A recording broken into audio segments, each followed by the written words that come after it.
के अतुल लोंढे पाटिल से दोबारा संपर्क करने की कोशिश करूंगा। प्रदीप भंडारी, इतने आप जवाब दे दीजिए प्रदीप भाई। प्रदीप बोलिए। अतुल लोंढे पाटिल कह रहे हैं ये गाली गलौज तो आपको बैकफायर कर जाएगा, और जीएसटी कांग्रेस क्रेडिट ले रही है, बोल रही है हमने तो पहले से कहा था, अब आप कर रहे हैं, बोलिए।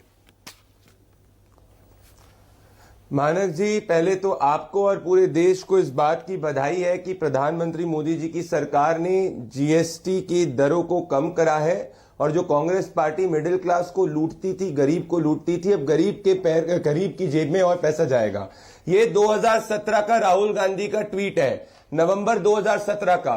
तब राहुल गांधी विरोध कर रहे थे कि 5% जीएसटी स्लैब नहीं होना चाहिए, 18% जीएसटी स्लैब होना चाहिए।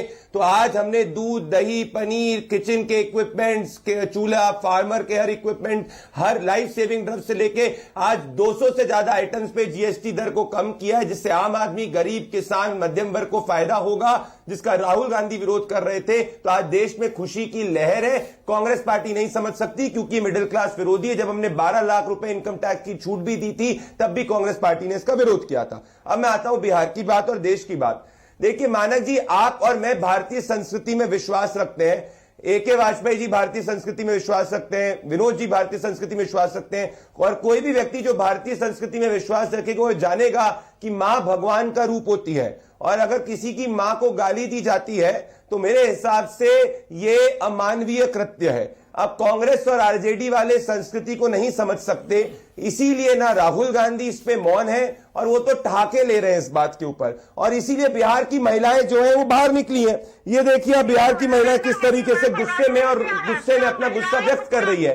तो भले वो दरभंगा हो गया, भले वो पटना हो गया, भले वो किसी भी मुंगेर हो गया, हर तरफ जो लोग हैं वो बाहर निकले, और आप देखेंगे कि माताएं और बहनें इसका मुंहतोड़ जवाब देश भर के अंदर देगी, क्योंकि ये राजनीतिक मुद्दा नहीं, हमारी संस्कृति का मुद्दा है। और सोचिए अगर ये प्रधानमंत्री की गरीब मां जो हमारे बीच में नहीं है उनको गाली देंगे, तो कल को इस सत्ता में आ जाए तो माता और बहनों का क्या हाल करेंगे। जब इनकी सत्ता होती थी तो चंपा बिस्वास, आपको याद होगा किस तरीके से आईएएस ऑफिसर की बीवी का रेप होता था, वो लालू प्रसाद यादव के पास जाते तो क्या कहा जाता था, तुम जीवित तो हो। ये कुछ दिन से ये डिबेट चल रही है गाली वाले मुद्दे पर। देखिए कोई नहीं कह रहा कि ये गाली जो प्रधानमंत्री को दी गई, मां को दी गई, ये सही है, लेकिन सारे विपक्ष वाले इकट्ठा होकर आपके नेताओं के भी वो बयान दिखा रहे हैं, प्रधानमंत्री के और बाकी नेताओं के, प्रवक्ताओं के, कि ये कम है क्या, ये भी इस तरह की गालियां देते आए हैं, इसीलिए ये मुद्दा उठाएंगे तो विपक्ष कह रहा है बैकफायर कर जाएगा।